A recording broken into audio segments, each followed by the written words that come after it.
اللہ الرحمن الرحیم الحمد للہ رب العالمین والصلاة والسلام علی سید الانبیاء والمرسلین اما بعد۔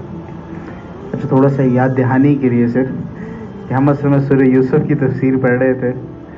سورہ یوسف کو پڑھتے پڑھتے ہم نے پھر کہا کہ کیونکہ بنی اسرائیل جو تھے وہ یعقوب علیہ السلام کی اولاد تھی اور یوسف علیہ السلام کے سارے بھائی تھے، یہ 12 بھائی تھے، اور ان سے آگے بنی اسرائیل چلی، کیونکہ اصل بنی اسرائیل یہی تھی یعقوب علیہ السلام کی اولاد۔ اس میں بس میں یہ کہہ بیٹھا کہ بنی اسرائیل کی تاریخ انشاءاللہ پڑھیں گے، تو اس کی وجہ سے پچھلے تقریباً 2-3 ہفتوں سے یہ چل رہا تھا۔ امید ہے انشاءاللہ کوشش کریں گے آج انشاءاللہ یہ ختم ہو جائے۔ اس میں ہم نے جو تھوڑا سا ریکیپ کر لیں تو شروع کیا تھا ابراہیم علیہ السلام کے زمانے سے کہ ابراہیم علیہ السلام کے بیٹے تھے اسحاق علیہ السلام اور اسماعیل علیہ السلام۔ اسحاق علیہ السلام کے بیٹے تھے یعقوب علیہ السلام، ان کے آگے 12 بیٹے تھے، ان 12 بیٹوں سے جو آگے نسل چلی اس کو بنی اسرائیل کہتے ہیں۔ اور بنی اسرائیل میں جو 2 انبیاء علیہ الصلوۃ والسلام جن کو کتاب دی گئی، ایک حضرت موسیٰ علیہ السلام کو دی گئی اور ایک حضرت داؤد علیہ السلام کو دی گئی، تورات بھی ملی، زبور بھی ملی انہیں۔ اور اسی لیے تورات اور زبور میں نا اتنا آپ دیکھیں گے، وہ زبور ایک قسم کا تورات کا موڈیفائڈ ورژن کہہ لیں اس کو۔ پھر یہود کو حکم ہوا واپس جاؤ، جو بنی اسرائیل تھے اس وقت کے توحید پرست لوگ تھے، واپس فلسطین جاؤ، گئے وہاں پہ نہیں گئے، پھر اللہ کی طرف سے ان کے اوپر آزمائشیں آئیں۔ پھر اس کے بعد آخرکار یوشع بن نون علیہ السلام کی قیادت میں پھر دوبارہ فلسطین چلے گئے، فتح ہو گیا۔ پھر اس کے بعد دوبارہ وہاں سے نکال دیے گئے۔ پھر آپ صلی اللہ علیہ وسلم کا جب زمانہ آیا اس کے قریب 2 بڑے ان کے اوپر حالات آئے۔ ایک بخت و نصر نے آ کے ان کو وہاں سے نکالا اور بیت المقدس اور جو کچھ تھا سب ختم کر دیا۔ اس کے بعد پھر سکندر یونانی جس کو الیگزینڈر کہتے ہیں وہ آیا اور اس نے آ کے جو رہی صحیح کثر تھی وہ پوری کر دی۔ اس کے بعد پھر یہودی جو تھے وہ آپ صلی اللہ علیہ وسلم کا واسطہ دیا کرتے تھے لوگوں کو۔ قرآن کے اندر بھی آتا ہے کہ یہ یستفتحون، کہ وہ آپ صلی اللہ علیہ وسلم کا نام لے کے نا دوسری قوموں کے اوپر وہ ان کو روب جمایا کرتے تھے کہ وہ جو آ جائیں گے نا آخری نبی، ان کے ساتھ مل کے ہم تم سب کے اوپر غالب آ جائیں گے، تو اس طرح کہا کرتے تھے۔ لیکن جب آپ صلی اللہ علیہ وسلم تشریف لائے تو باوجود اس کے کہ وہ آپ صلی اللہ علیہ وسلم کو پہچانتے بھی تھے، جانتے بھی تھے، سب کچھ پتہ تھا انہیں، لیکن وہ ضد کی وجہ سے مانتے نہیں تھے کہ بنی اسرائیل کے بجائے یہ بنی اسماعیل میں سے کیسے آ گئے، اس ضد تھی ان کو بس۔ اور پھر اس پہ ہم نے پڑھا کہ آپ صلی اللہ علیہ وسلم کے زمانے میں مکہ کی زندگی میں بہت زیادہ کوئی رول تو نہیں رہا یہودیوں کا، اگرچہ وہاں بھی ان کا رول تھا لیکن بہت زیادہ نہیں تھا۔ جو زیادہ انٹریکشن یہودیوں سے رہی وہ مدینہ کی زندگی میں رہی۔ وہاں پہ 3 قبیلے تھے، بنو قریظہ، بنو نذیر اور بنو قینقاع۔ پھر ان تینوں کے ساتھ آپ صلی اللہ علیہ وسلم شروع میں معاملات کیے، لیکن پھر وہ ایک ایک کر کے بغاوت ہوتی گئی، تینوں وہاں سے جلا وطن کر دیے گئے۔ بنو قریظہ کو تو باقاعدہ قتل بھی کیا گیا، ان کا جرم بہت بڑا تھا۔ پھر اس کے بعد خیبر میں جا کے یہ بس کے کچھ خیبر میں کچھ شام میں چلے گئے، پھر آپ صلی اللہ علیہ وسلم نے خیبر فتح کیا، لیکن آپ صلی اللہ علیہ وسلم نے ان کو خیبر میں ہی رکھا، ان معاہدہ ہو گیا۔ اس کے بعد پھر یہ حضرت عمر رضی اللہ عنہ ان کو خیبر سے بھی جلا وطن کر دی، پھر یہ شام کی طرف اور ادھر ادھر علاقوں میں نکل گئے۔ پھر اس کے بعد ہم نے بیت المقدس کا قصہ پڑھا، کیونکہ بیت المقدس جو تھی وہ مسلمانوں کے پاس تو نہیں تھی، وہ رومیوں کے پاس تھی، عیسائیوں کے پاس تھی۔ تو پھر حضرت عمر رضی اللہ عنہ کے زمانے میں تقریباً 16 ہجری کے اندر پہلی دفعہ بیت المقدس جو مسلمانوں کے قبضے میں آئی۔ پھر اس کے بعد تقریباً 492 یا 493 ہجری میں پھر مسلمانوں کے ہاتھ سے نکل گئی، اور پھر 583 ہجری کے اندر ابھی اس کا قصہ چل رہا تھا کہ صلاح الدین ایوبی رحمۃ اللہ علیہ کی قیادت میں جو لشکر تھا اس نے بیت المقدس کو دوبارہ فتح کیا تھا۔ تو ابھی تک ہم یہاں تک ہی پہنچے تھے۔ تو اس سے پہلے ایک بہت بڑی جنگ ہوئی تھی، جنگ حطین، اس کے بارے میں ہم نے پڑھا تھا کہ وہ جس میں اکیلے ایک طرف سلطان اور ایک طرف پورا رومن امپائر ایک طرف تھا، تو اللہ رب العزت نے مسلمانوں کو فتح عطا فرمائی تھی۔ تو اصل میں جو حطین کی جنگ تھی یہ بنیادی طور پہ ایک پیش خیمہ تھا اور ایک پہلا سٹیپ تھا بیت المقدس کو فتح کرنے کا، کیونکہ حطین یعنی یہ تبریہ کا مقام تھا، یہاں پہ اس طرف یہ اسرائیل کا نقشہ، مقبوضہ فلسطین کہنا چاہیے، مقبوضہ فلسطین کا نقشہ ہے۔ تو اس طرف سے یہاں پہ جب یہاں پہ جنگ ہوئی اور جب فتح ہو گئی، اس کے بعد پھر سلطان جو تھے وہ اس ڈائریکشن سے، اس راستے سے نیچے کی طرف آئے، یہاں پہ بیت المقدس ہے جہاں جیروسلم لکھا ہوا ہے، وہ اس طرف سے آئے اور ادھر سے بھی فوج آئی، دونوں طرف سے نا گھیرا ڈال دیا تاکہ کوئی کمک نہ آ سکے، کوئی مدد کے لیے نہ آ سکے ان کی۔ لیکن عیسائی بھی اتنا آسان نہیں تھا، تو انہوں نے بھی اب اپنے باقاعدہ ایک اعلان کر دیا جنگ کو، اور لشکر پراپر طریقے سے بیت المقدس کے دفاع کے پھر یہ وہ جمع ہو گئے. جیسے ہر ایک کے اندازہ لگائیں اس سے کہ اگر خدا نخواستہ بیت اللہ کے بارے میں یا مسجد نبوی کے بارے میں ایسی کوئی خبر آئے تو من حیث المجموع مسلمانوں کے اندر کیا کیفیت پیدا ہوگی. تو عیسائیوں میں بھی اسی طرح کی کچھ کیفیت پیدا ہوئی. لیکن میں نے آپ کو بتایا کہ عیسائیوں کے لیے اس پورے علاقے میں یعنی بیت المقدس کا جو علاقہ تھا, جو مسجد اقصیٰ تھی, صرف ایک مقدس جگہ تھی, اس کے علاوہ کوئی مقدس جگہ نہیں تھی. وہ ایک جگہ تھی جس کے بارے میں وہ کہا کرتے تھے کہ عیسیٰ علیہ السلام کو یہاں پہ دفن کیا گیا ہے.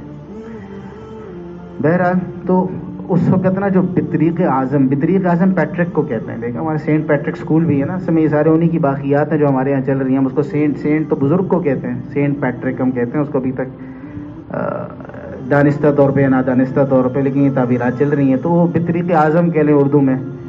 تو جو بطریق اعظم تھا وہ پرسنلی خود اس نے دلچسپی لے کے لوگوں کو جمع کیا اور لشکر پورے اس کے لیے جمع کیے. اور اب یہ سارے جو تھا نا یہاں پہ جب سلطان ادھر تک پہنچ گئے نا, یہاں سے فتح کرتے کرتے جو ایشکلون لکھا ہوا ہے, اس کا نام عسقلان ہے اصل میں, لیکن اب وہ ایشکلون ہو گیا. تو یہاں پر پہنچنے کے بعد پھر اب یہ اس وقت دروازہ سمجھا جاتا تھا بیت المقدس کا, یعنی یہاں سے آگے اب بیت المقدس کو فتح کرنا کوئی بڑی بات نہیں تھی. اب آگے بس جو مین پوائنٹ تھا اس کی طرف آگے روانگی تھی. جب وہاں پہ پہنچے, اب عیسائیوں کو جس وقت اندازہ ہو گیا نا کہ بس اب تو ہمارے ہاتھ سے چیزیں نکلنے لگی ہیں, اب سلطان نے محاصرہ کر لیا پورا اس بیت المقدس کا, اور جو اس علاقے کا پورا محاصرہ کر لیا, گھیرے میں لے لیا. اب وہاں سے پھر وفد آنا شروع ہو گئے, اچھا صلح کر لیں, کچھ کر لیں, کوئی ہمیں چھوڑ دیں. تو سلطان نے شروع میں تو بڑا سخت سٹانس لیا اس کے اوپر, اور صاف کہا کہ بھئی تم لوگوں نے خون بہایا تھا 91 سال پہلے, تم نے آ کے کسی کو نہیں بخشا تھا, معتکفین کو قتل کیا تھا, جتنے مسلمان تھے سب کو قتل کیا تھا, قید کیا تھا, کسی کو نہیں چھوڑا تھا. خون تم نے کیا تھا, میں بھی آ کے اسی طرح کروں گا, ایک کو بھی نہیں چھوڑوں گا تم میں سے. تو وفد آتے گئے, سلطان کا ایک ہی جواب تھا, نہیں چھوڑوں گا. آئیں گے اندر اور جس طرح تم نے ہمیں نکالا تھا اسی طرح آ کے تمہارے ساتھ معاملہ کریں گے. تو آخر میں ان کا ایک کمانڈر آیا اور سلطان اپنی بات کے اوپر ڈٹے ہوئے تھے کہ ایسا ہی ہوگا, ہم صلح وغیرہ کچھ بھی نہیں کریں گے, معاف کسی کو نہیں کریں گے.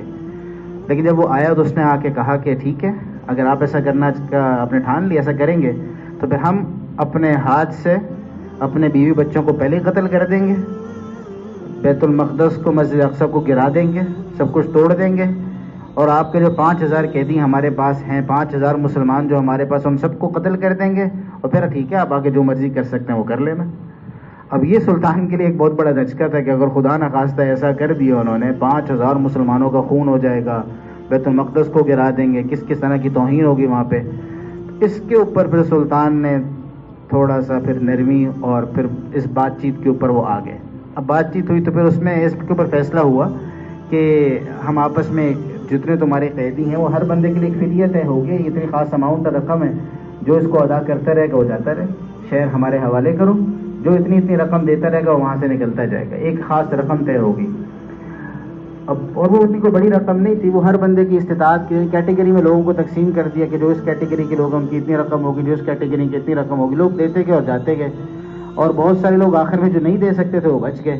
تو اس کے لیے نا جو بڑے بڑے شہزادے اور اس ٹائپ کے لوگ تھے, انہوں نے کہا جی 1000 بندے تو ہمیں ویسے ہی دیے جائے نا, 1000 بندے یا 100 بندے اپنے اپنے اسٹینڈرڈ کے حساب سے اس کو ویسے ہی دیے.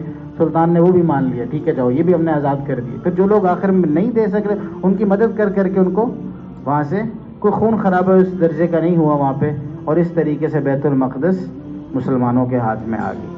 اور پھر سلطان نے, میں نے آپ کو بتایا تھا پچھلے درس میں کہ نور الدین زنگی رحمۃ اللہ علیہ نے, جو سلطان صلاح الدین ایوبی رحمۃ اللہ علیہ کے مینٹور کہہ لیں, شیخ کہہ لیں, تو اگرچہ آخر میں کچھ اختلافات بھی ان کے ساتھ ہوئے تھے, تو انہوں نے 20 سال پہلے حلب میں شام کے اندر ایک ممبر بنایا تھا اور کہا تھا میں بیت المقدس کے لیے بنا رہا ہوں. سلطان نے وہاں سے وہ ممبر منگوایا, بیت المقدس منگوایا, اور بیت المقدس میں لا کے اس ممبر کو نصب کیا, اور پھر بیت المقدس دوبارہ 91 سال بعد دوبارہ مسلمانوں کے پاس آئی. 91 سال مسلمانوں کے پاس نہیں تھی, جانا مشکل تھا, جانا محال تھا, جانے بھی نہیں دیتے تھے اندر, کیونکہ جنگ سے لی گئی تھی اس کی نا. تو اچھا یہ جو ممبر والا قصہ نا, اس سے میں کبھی کبھی سوچتا ہوں کہ ہمیں نا اپنے اندر موٹیویشن پیدا کرنے کے خود ہی اسباب اختیار کرنے پڑتے ہیں. اب دیکھیں 20 سال پہلے ممبر بنانے کی کیا ضرورت تھی, کہ اس ممبر کو کیوں بنا کے اور باقاعدہ اعلان کیا گیا کہ مسجد الاقصیٰ میں جا کے لگایا جائے گا. مقصد یہ تھا کہ دیکھ دیکھ کے لوگوں کے اندر ایک جذبہ پیدا ہوتا رہے، موٹیویشن پیدا ہوتی رہے، تو آپ کو اس کے اسباب اختیار کرنے پڑتے ہیں. اب یعنی میں یہ سوچ آج کل کے دور میں اب بات یہ کہ حالت تو وہی ہے نا جو 91 سال کی حالت تھی، آج کل بھی وہی حالت ہے. کسی میں ہمت تو ہے نہیں، جان تو کسی میں ہے کوئی نہیں، تو سارے پیچھے بیک فٹ کے اوپر ہی، آگے جا نہیں سکتا کوئی. تو کم از کم اس جذبے کو بحال رکھنے کے لیے نا ہمیں بھی اس طرح کی کچھ چیزیں کرتے رہنا چاہیے. اپنے گھروں کے اندر بیت المقدس کے آپ ایک فریم لگا لیتے ہیں، تو کم از کم آپ کے بچے اس کو دیکھتے تو رہیں گے نا. جب دیکھتے رہیں گے تو کبھی پوچھیں گے تو سی نہیں یہ کیا ہے، ان کو پتہ ہاں یہ مسجد اقصیٰ ہے یا یہ قبہ صخرہ ہے، اس کو دیکھیں گے. اب اسی وجہ سے نا تھوڑا سا اب دیکھیں یہ جو چیزیں ہیں نا یہ انسان کو آگے چلاتی ہیں. میں آپ کو ایک بڑی چھوٹی سی مثال دیتا ہوں. اب ہمارے یہاں 14 اگست منائی جاتی ہے نا. اب 14 اگست منانا کوئی بری بات نہیں ہے. 14 اگست آپ اس کو یوم آزادی کے طور پہ اگر مناتے ہو کوئی بری بات نہیں ہے، آپ منا سکتے ہیں. یا 23 مارچ کو اگر آپ کے یہاں پریڈ ہوتی ہے، آپ کے یہاں فلائی پاسٹ ہوتا ہے، یا اسلحے کی رونمائی ہوتی ہے، نمائش ہوتی ہے، یہ کوئی اسراف نہیں ہے. یہ کوئی اسراف نہیں، یہ تو باقاعدہ طور پہ لوگوں کو موٹیویٹ کرنے کا ایک ذریعہ ہے. ہاں اس کے اندر جو کچھ خرافات ہوتی میں اس کی ہرگز کوئی تائید نہیں کر رہا. جیسے اب آپ کے یہاں یوم آزادی کے طور پہ بے حیائی والے فنکشنز ہونا شروع ہو جائیں تو اس کی تائید ہرگز میں نہیں کر رہا. میں یہ کہہ رہا ہوں کہ موٹیویٹ کرنے کے لیے آپ کو اسباب اختیار کرنے پڑتے ہیں. ہم لوگ جب یہاں اسلام آباد میں مدرسے میں پڑھتے تھے نا تو ہمارے اس علاقے کا ماحول تھوڑا سا مختلف ہے. تو یہاں پڑھتے ہوئے کبھی ہم نے یعنی اسکولس کے اندر تو ہمارے ایسے ہی تھا، 14 اگست آتی تھی تو جناب ڈیبیٹس ہو رہی ہیں، فنکشنز ہو رہے ہیں وغیرہ وغیرہ. مدرسے کے اندر یہ چیز ہم نے کوئی خاص دیکھی نہیں. جب دارالعلوم کراچی گئے تو دارالعلوم کراچی بہت مختلف قسم کی ایک جگہ ہے، تو کیونکہ ایک عالمی ادارہ ہے پورا. تو وہاں جب گئے تو وہاں جب 14 اگست آئی تو چھٹی، ان کا چھٹی ہے. جب پھر ہوگا کیا، اچھا جی اب یہاں پہ پرچم کشائی ہوگی. یعنی مفتی تقی عثمانی صاحب نے ہمارے سامنے پاکستان کا جھنڈا یوں اوپر کیا اور پراپر جناب وہاں پہ جو بچے تھے انہوں نے یونیفارم پہن کے پریڈ کی اور سارا کچھ جو ہوتا ہے نا. تو ادھر سے مجھے اندازہ ہو کہ یہ کوئی ناجائز چیز نہیں ہے. یعنی دیکھیں یہ اس وقت کے ممبر بنا کے حلب میں رکھا ہے صرف یہ بتانے کے لیے کہ بیت المقدس جانا ہے ہم نے، یہ ہماری جگہ واپس جائیں گے. اچھا میں نے سنا ہے ایسا کہ جو موروکو ہے نا، مراکش جس کو موروکو کہتے ہیں، اب ظاہر ہے یہ پہلے مسلمان موروکو کے راستے سے اسپین گئے تھے نا، یورپ کے راستے سے اسپین نہیں گئے تھے، موروکو کے راستے سے گئے تھے.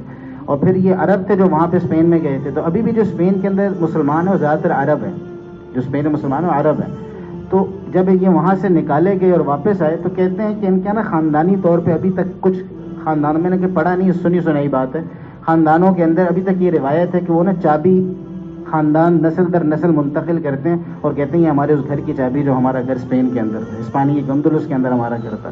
اب یہ ساری چیزیں ہوتی ہیں موٹیویٹ کرنے کے لیے. تو ہم بھی اس طرح کے اسباب اختیار کرنے چاہیے کہ تاکہ اپنے بچوں کو، اپنی فیملیز کو، اپنے یعنی آگے آنے والی نسل کو موٹیویٹ ہم کر سکیں. خیر بہرحال تو سلطان نے جب یہ فتح ہو گئی تقریباً 583 ہجری کے اندر 20 سال کی مسلسل جد و جہد تھی. اس کے بعد اللہ رب العزت نے فتح نصیب فرمائی. اس کے بعد سے پھر یہ مسلمانوں کے ہاتھ سے نکلا نہیں. حکومتیں تبدیل ہوتی ہیں لیکن مسلمانوں کے پاس ہی رہا. کبھی کسی سلطنت کے پاس چلا گیا، جو غالب سلطنت ہوتی تھی اس کے پاس چلا جاتا تھا. لیکن جو مسلمانوں کی تاریخ کے اندر سب سے طویل سلطنت جو چلی ہے نا، ایک سلطنت اور سب سے طویل، وہ سلطنت عثمانیہ ہے جو ترکوں کی سلطنت تھی. یہ سلطنت عثمانیہ سب سے لمبی، 600 سال، اتنی لمبی ایک سلطنت کوئی بھی نہیں چلی. خلافت راشدہ کے بعد سے پھر کبھی بنو امیہ آئے، پھر عباسی آ گئے، پھر اس کے بعد آگے جا کے چلتے نہیں نا، لیکن اتنی لمبی سلطنت ایک ہی چلی ایسا نہیں ہوا. لیکن سب سے لمبی سلطنت عثمانیہ جب یہ پھیلنا شروع ہوئی تو اس کا زیادہ تر جو حصہ نا ہمارے ایشیا کی طرف کم تھا، ان کا زیادہ مقابلہ عیسائیوں سے رہا. یورپ والی سائڈ پہ یہ زیادہ جاتے رہے وہاں پہ. تو جو فلسطین کا حصہ تھا، ظاہر جب حرم بھی ان کے قبضے میں آ گیا، حرم خادم الحرمین بھی یہی تھے اور حرم کے والی بھی یہ تھے، بیت المقدس بھی انہی کے زیر انتظام تھا، تو یہ چلتا رہا. اب اس کے بعد سے یہودیوں نے کیا کرنا شروع کیا، انہوں نے اب اس پورے عرصے کے اندر وہ بیک سٹیج پہ پلاننگ کرتے رہے کہ ہمیں واپس فلسطین جانا ہے، ہم نے واپس فلسطین جانا ہے اور ہم نے اس علاقے کے اوپر دوبارہ جیسے پہلے ہم وہاں تھے وہ ہماری جگہ میں وہاں پہ ویسے ہی رہنا ہے. اس کے لیے وہ تدبیریں کرتے رہے مسلسل. اور پوری سلطنت عثمانیہ کے دوران وہ کبھی خاموش، حالانکہ اس پورے عرصے کے اندر مسلمان بھی وہاں جا سکتے تھے، یہودی وہاں جاتے بھی تھے اور کرسچنز بھی وہاں جانا چاہے تو جا سکتے تھے، کسی پہ کوئی پابندی نہیں تھی، جاتے تھے. لیکن اس علاقے کو قبضے میں لینے کی مسلسل کوشش کرتے رہے. انہوں نے بڑی بڑی آفریں کی. سلطان عبدالحمید خان رحمۃ اللہ علیہ، جو بالکل سمجھ لیں کہ ایک طرح سے با اختیار آخری بادشاہ تھے سلطنت عثمانیہ کے. تو جب وہ ان کا زمانہ آیا نا تو اس وقت یہودیوں کا ایک لیڈر تھا، اس کا نام تھیوڈر ہیرزل، یہ صحافی بھی تھا. اس نے جا کے سلطان کو ایک پیشکش کی، کیونکہ یہ اس وقت نا سلطنت عثمانیہ بہت بری طرح ٹوٹ چکی تھی، اور یعنی 600 سال کے بعد سلطنت نے ختم ہونا تھا. لیکن یہ جو آخری زمانہ سلطان عبدالحمید خان رحمۃ اللہ علیہ کا گزرا نا، کچھ 31 سال کے قریب کا، جو ان کی انہوں نے اس مردہ جسم کو آگے اور بڑھایا اور بڑھایا اور بڑھایا، پر ایکسٹینڈ کیا اس کو آگے، ورنہ گرنا اس نے تھا. تو اس نے جا کے ان سے کہا کہ آپ کے جتنے قرضے ہیں نا وہ سارے ہم ختم کر دیں گے، آپ کے جتنے قرضے ہیں سارے ہم ختم کرنے کے لیے تیار ہیں. یورپ کے جتنے آپ کے اوپر قرضے ہیں، حالانکہ سلطنت عثمانیہ مقروض ہو گئی تھی، ایک ایک محل بنانے کے لیے نا، وہ آخر کے ظاہر ہے وہ زوال جب آتا ہے تو اسی طرح آتا ہے، ایک ایک محل بنانے کے لیے کروڑوں اربوں روپے آج کل کے ہم کہہ لیں اس حساب سے قرضے لیے گئے باہر سے. تو ظاہر ہے مقروض ہو گئی تھی پوری سلطنت. تو انہوں نے کہا ہم آپ کے سارے قرضے اتار دیں گے، شرط ہماری کیا ہے، ہمیں فلسطین کے اندر تھوڑی سی جگہ دے دیں، ہمیں فلسطین میں تھوڑی سی جگہ دے دیں، سب کچھ آپ کے سارے قرضے ہم اتار دیں گے. لیکن بہرحال خلافت تو خلافت ہی ہوتی ہے. تو انہوں نے کہا کہ ایسا نہیں ہو سکتا، 1 انچ بھی جگہ تمہیں، جب تک میں زندہ ہوں تب تک 1 انچ بھی جگہ تمہیں نہیں ملے گی فلسطین کے اندر. انہوں نے انکار کر دیا صاف صاف، اس کو نہیں لیں گے جگہ. تو سلطنت عثمانیہ کے اندر مسلسل بیت المقدس کی حفاظت ہوتی رہی. جب تک سلطنت عثمانیہ رہی تب تک اسرائیل قائم نہیں ہو سکا. حالانکہ اس سے پہلے اس کی پلاننگ ہو چکی تھی کہ ہم نے کیسے کرنا ہے اور ہم نے ایک الگ ریاست بنانی ہے. بلکہ جو اسرائیل کا جو جھنڈا ہے نا، مزے میں تو دکھانا بھی نہیں چاہیے، بہرحال جو اسرائیل کا جھنڈا ہے اس کے اندر دیکھیں اوپر بلو لائن، نیچے بلو لائن، بیچ میں ستارہ. اصل میں یہ اس بات کی انڈیکیشن تھی کہ نیل اور فرات کے درمیان یہ جو بیچ میں جو ستارہ ہے اس کو یہ کہتے ہیں داؤدی ستارہ، داؤدی ستارہ کہتے ہیں. نیل اور فرات کے درمیان ہم نے ایک صہیونی ریاست قائم کرنی ہے.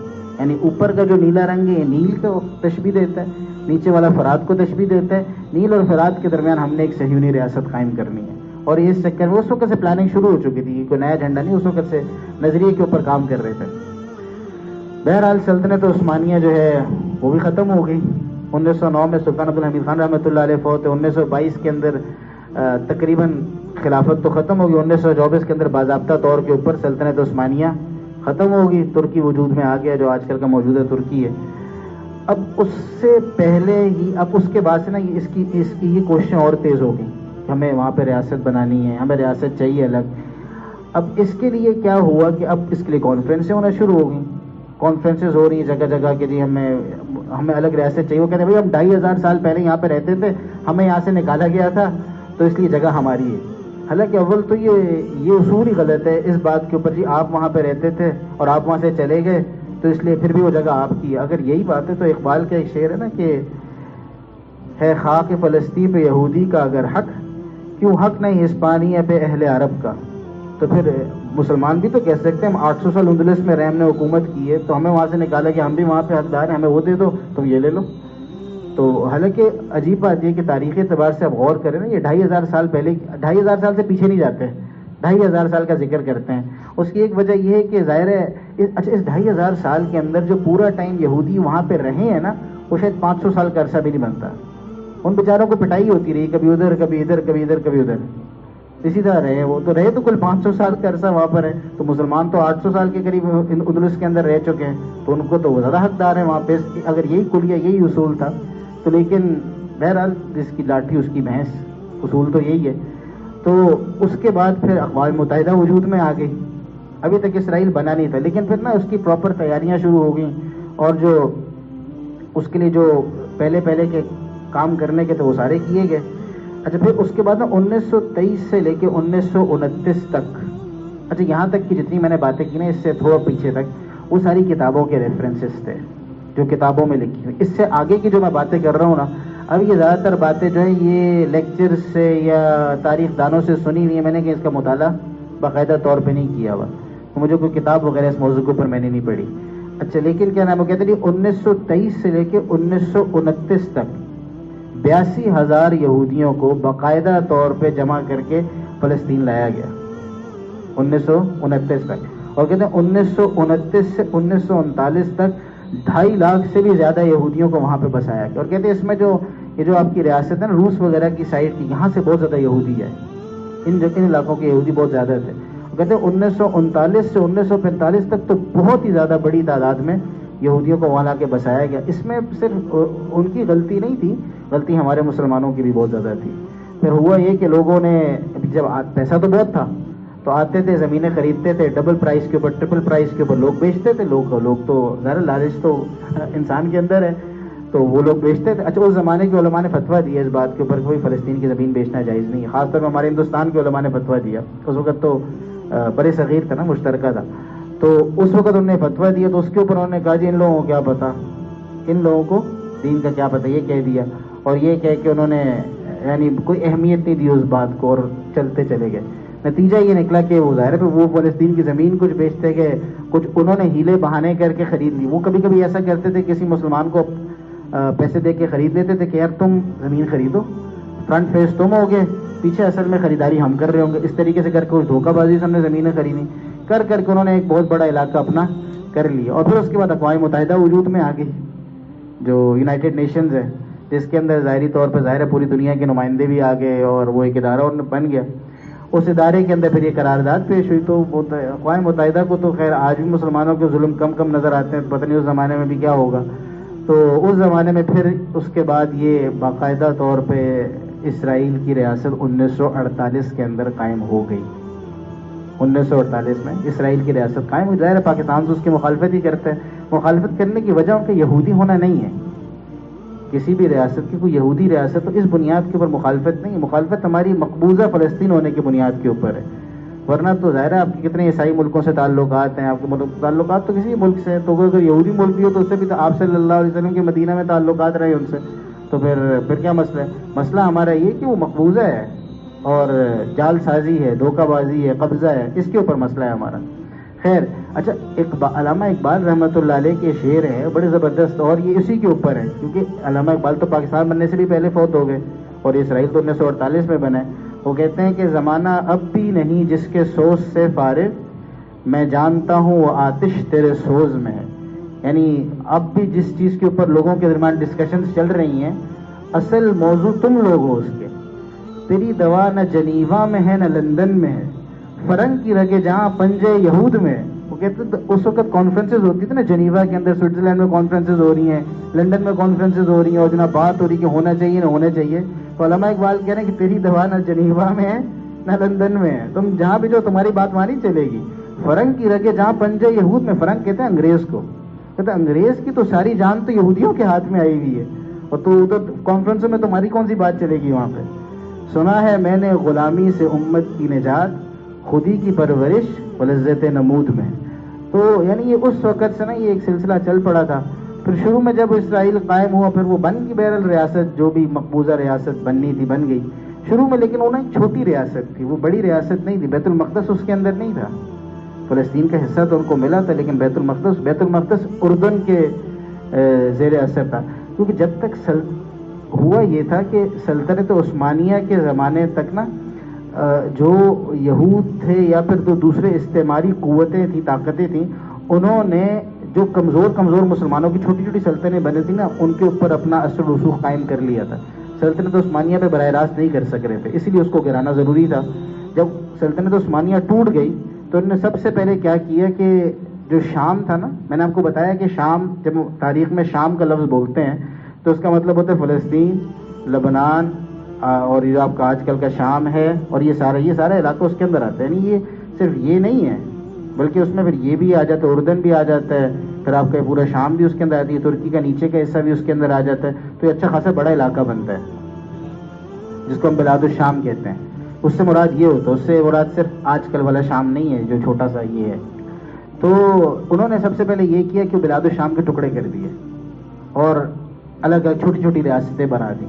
اچھا، چھوٹی چھوٹی ریاستیں بنتی نا، اس کا نقصان ہوتا ہے. یعنی علامہ اقبال رحمۃ اللہ علیہ کا ایک شعر ہے، وہ کہتے ہیں کہ انتاز خداؤں میں بڑا سب سے وطن ہے، پیرن ہے جو اس کا وہ مذہب کا کفن ہے. اس کا مطلب یہ نہیں ہے کہ یعنی وطن ہونا کو بری بات ہے. کہنے کا مقصد یہ کہ بعض اوقات نا جب کوئی بھی ریاست یا کوئی بھی لوگ جمع ہوتے ہیں عصبیت کی بنیاد کے اوپر، اور اب دنیا کے جتنے مسلمان ملک ہیں سب کو دیکھیں، ترکی ہے کس نام پہ؟ یہ ترک قوم کا ملک ہے. سعودیہ ہے کیوں جی آل سعود کے نام کے اوپر سعودیہ بنا دیا آپ نے. دنیا کے جتنے ملک ہوتے ہیں نا وہ کسی المملکت الاردنیہ الہاشمیہ، اردن والے ان کے وہ کیا کہتے ہیں المملکت الاردنیہ الہاشمی، خاص خاندان ہے وہ حکومت کرے گا. تو ہر جگہ نا تعصب اس بنیاد کے اوپر ہے. اس وقت نا اگر ہم کہہ سکتے ہیں اس وقت شاید پوری دنیا کے اندر 2 ہی ریاستیں ہیں جو قومیت کی بنیاد کے اوپر نہیں ہیں. بہرحال ایک پاکستان ہے اور ایک اسرائیلی ہے کہ جو شاید مذہب کی بنیاد کے اوپر بنی ہے، اس سے تعلق نہیں ہے، عصبیت اور قومیت کی بنیاد پہ نہیں بنی. بہرحال تو انہوں نے یہ نا چھوٹے چھوٹے ملک بنا دیے، اس لیے بنائی تاکہ جب ایک نہیں ہوں گے تو کمزور ہوں گے، طاقتور تو نہیں ہو سکتے. اس دن ہمارے ایئر مارشل صاحب بتا رہے تھے، میں ان کے اوپر بیٹھا، کہتے ہیں کہ یار یہ ملک جو ہے نا یہ میں نے کہا یہ اپنی ایئر فورس کیوں نہیں بناتے؟ کہتے ہیں اتنے چھوٹے سے ملک ہیں، وہ کہتے ہیں جہاز اڑتا ہے تو سیدھا ہونے ہوتے تک وہ بارڈر سے باہر نکل جاتا ہے. تو کہتے ہیں وہ کیا کرتے ہیں جی جہاز بھی دوسروں سے خریدیں گے اور انہی سے کہیں گے آپ اس کو رکھیں بھی، مینٹیننس کے پیسے بھی دیں گے، اڑائیں گے بھی وہی لوگ. تو جب چھوٹی چھوٹی راستے بن گئی، ایک ریاست تو رہی نہیں، تو ظاہر ہے پھر تقسیم ہو گئے سارے. اور پھر انہوں نے شروع میں اپنے من پسند حکمران بٹھا دیے، ہر جگہ کے اوپر من پسند حکمران بٹھائے. اب نتیجہ یہ نکلا کہ اب ظاہر ہے ہر جگہ جب ارد گرد اپنے ہی لوگ تھے تو ان کو مشکل نہیں تھی. پھر جو بیت المقدس ان کے ہاتھ میں گیا نا، وہ گیا یہ جو 1967 کی جنگ تھی جس میں اکیلے اسرائیل نے کتنے عرب ملکوں سے، اس میں نے ایک دفعہ کتاب پڑھی تھی ایک پاکستان ایئر فورس کی، اس میں تھا کہ اس میں نے کافی سارے پاکستان کے ہمارے بہت سارے پائلٹس وہاں گئے تھے، انہوں نے کچھ ان کو جا کے کنگ حسین تھے اس وقت، میرے خیال ان کو کافی سہارا دیا تھا. لیکن بہرحال اس کا نتیجہ یہ نکلا تھا کہ بیت المقدس جو تھا نا وہ اردن کے ہاتھ سے نکل گیا تھا. اور پھر اس کے بعد سے یہ فلسطین، یہ جو مقبوضہ فلسطین، اس کو بڑھتے بڑھتے بڑھتے بڑھتے اب صرف اور صرف جو ہے نا اس وقت صرف ایک ہی ویسٹ بینک جو ہے نا یہ والا علاقہ مسلمانوں کے پاس ہے، ٹھیک، اور ایک یہاں پہ غزہ کا علاقہ اس جگہ پہ یہ رہا، یہ غزہ، یہ علاقہ مسلمانوں کے پاس ہے. دونوں میں کوئی ایئرپورٹ ان کے پاس نہیں ہے. ایئرپورٹ کے لیے یا تو یہ غزہ والے جو ہیں یہ مصر جاتے ہیں، وہاں سے ان کو اگر مصر بارڈر کھول دے تو وہاں سے وہ کہیں ٹریول کر سکتے ہیں. یہاں پہ ان کے پاس ایئرپورٹ نہیں ہے، کچھ بھی نہیں ہے. تو بڑا ایک اسی وجہ سے نا کیونکہ ان کے پاس کچھ بھی نہیں، بس یہ 2 جگہیں رہ گئی ہیں. اور یہ جو اسرائیل ہے نا، یہ دیکھیں یہ جو بارڈر ہے اس کو کبھی بھی یہ پکی لائن سے نہیں بناتے. یہ جو گولن ہائٹس ہے نا، گولن ہائٹس جو اصل میں یہ ہمیشہ دیکھیں یہ بارڈر اس طریقے سے بنائیں گے، ڈاٹس بنائیں گے، بارڈر پکا نہیں بنائیں گے اس کا.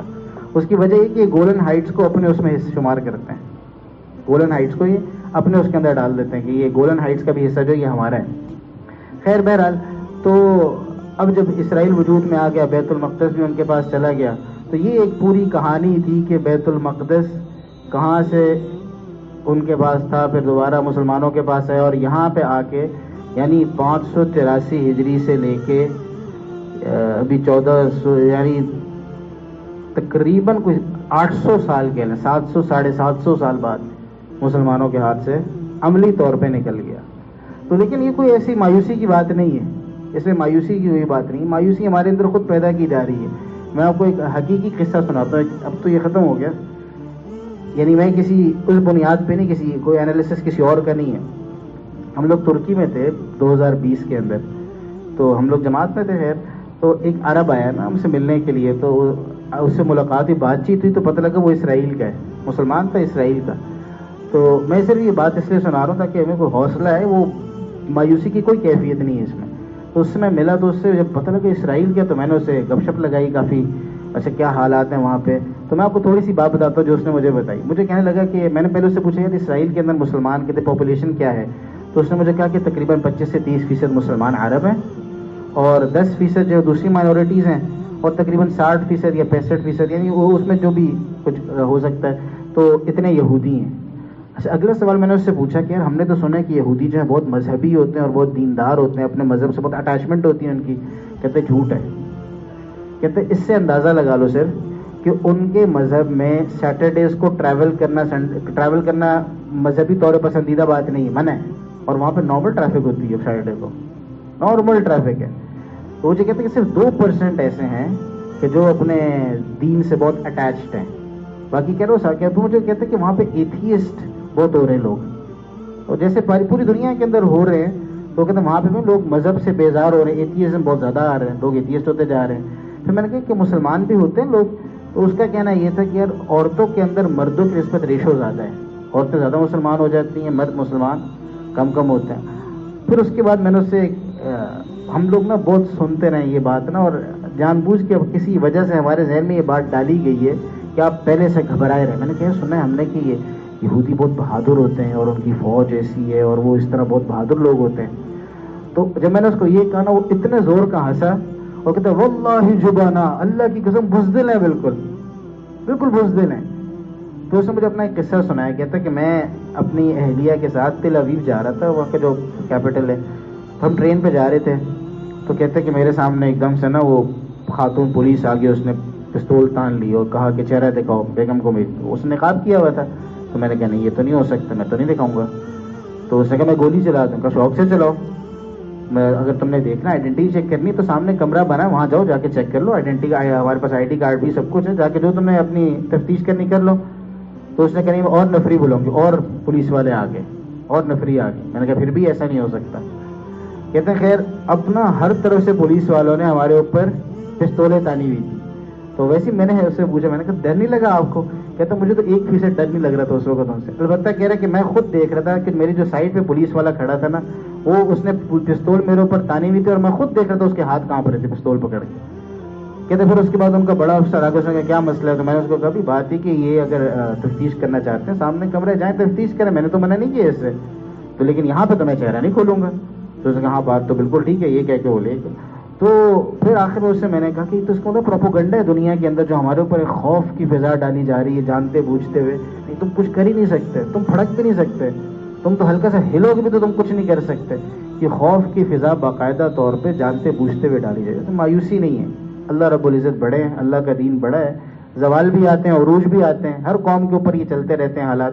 عروج و زوال آتے رہتے ہیں. اللہ تعالیٰ ہم سے پوچھیں گے نہیں کہ جب تم تھے تو عروج تھا یا زوال تھا. اللہ پوچھیں گے تم نے کیا کیا. کہ آج مسلمان زوال کی حالت میں تو تم نے کام اچھے کیے، کوشش کی اوپر لانے کی. اگر مسلمان عروج پہ تھے تو آگے بڑھانے کے لیے کوئی کام کیے تم نے. ہمارے سے تو یہی سوال ہے. تو مایوسی کی کوئی کیفیت نہیں اس کے اوپر. تو جو بھی حالات ہیں اب آگے، لیکن ایک دو باتیں ہیں نا اس پوری تاریخ سے اخذ کی جا سکتی ہیں جو میں نے اخذ کی اور سنی بھی. ایک بات یہ ہے کہ ایسا لگتا ہے کہ باقی جو 2 حرم ہیں نا مکہ اور مدینہ کے حرم یہ تو مستقل ایک حفاظت میں چل رہے ہیں، لیکن شاید بیت المقدس کا تعلق شروع سے نا بنی اسرائیل میں دیکھیں نافرمانی آئی بیت المقدس ہاتھ سے نکل گیا، فرما برداری آئی دوبارہ اللہ رب العزت نے دے دیا. شاید اس کا ہمارے اعمال سے بڑا تعلق اور ایک لنک ہے.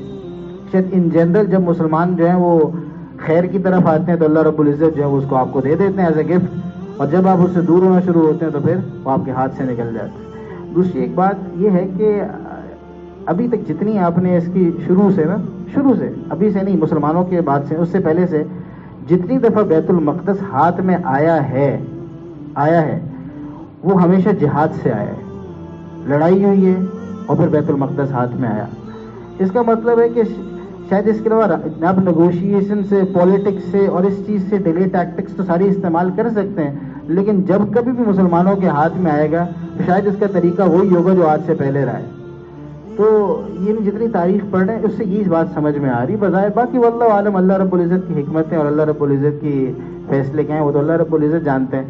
تو یہ مختصر سی ایک تاریخ تھی، مختصر تو نہیں تھی بہت لیکن یہ بہت تفصیلی بھی نہیں تھی. بنی اسرائیل کون تھے، کہاں سے آئے تھے اور بیت المقدس کی کیا تاریخ تھی. سب سے پہلی مسجد آپ کو یاد ہو میں نے کہا تھا اولو یا رسول اللہ ای مسجد بنی فی الارض اولا، سب سے پہلے کون سی مسجد بنائے گی؟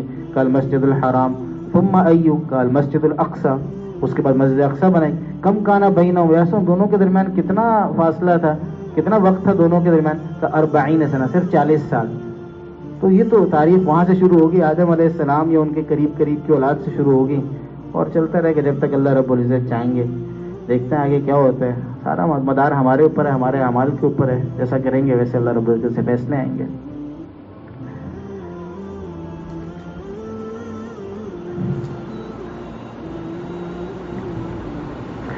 چلے جی، شکر الحمدللہ اللہ رب العزت نے اس کو تو اختتام پہ پہنچایا.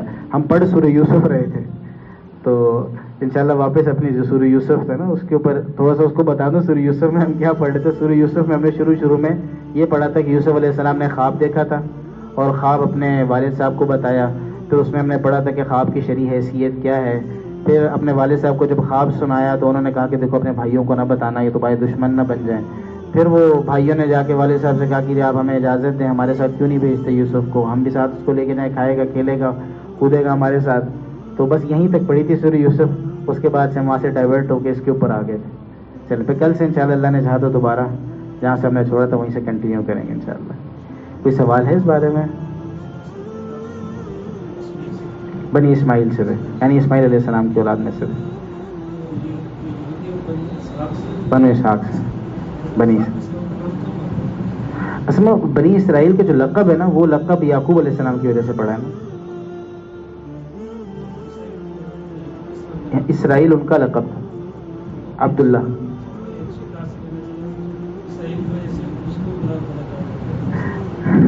نہیں، اسرائیل کا اصل مطلب تو عبداللہ ہے، اللہ کا بندہ. لیکن ظاہر وہ جس طرح طوفان نوح کہا جاتا ہے نا، طوفان نوح. اب طوفان تو بری چیز تھی، نسبت نوح علیہ السلام کی طرف ہوتی ہے اس کی بھی، کہ نوح علیہ السلام کے زمانے کا طوفان تو اس طرح کی چیز ہے.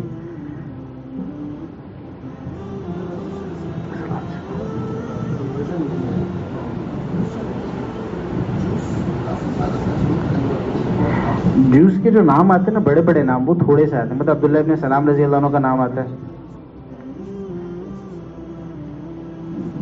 ویسے سیرت کا جتنا مطالعہ کیا تو بہت زیادہ ان میں سے، یعنی کوئی ایسا لگتا نہیں کہ بہت زیادہ یہودی مسلمان ہوئے ہیں، یہودی مسلمان، لیکن بہت زیادہ کا نام ایسا نہیں کوئی آتا. ایسا لگتا بھی نہیں کہ تذکرے سے کہ بہت زیادہ یہودی مسلمان ہوئے، لیکن ہوئے ہیں. کیونکہ عیسائیوں کے بارے میں آتا ہے نا، جیسے نجران کا وفد پورا کا پورا ایک ڈیلیگیشن آ کے مسلمان ہو رہا ہے. یہودیوں کسی ایسے ڈیلیگیشن کا ذکر میں نے نہیں پڑھا، شاید کہیں ہو، لیکن میرے ذہن میں نہیں ہے کوئی ایسا ڈیلیگیشن آیا پراپر، یا قبیلے کی طرف سے پراپر ایک ڈیلیگا جی ہم سارے مسلمان ہونا چاہتے ہیں، ایسا میں نے نہیں پڑھا. کہ چلیں جی، سبحان اللہ بحمدہ، سبحانک اللہم بحمدک، اشہد ان لا الہ الا انت، نستغفرک ونتوب الیک. سبحان ربک رب العزۃ عما یصفون، وسلام علی المرسلین، والحمد للہ رب العالمین. آمین.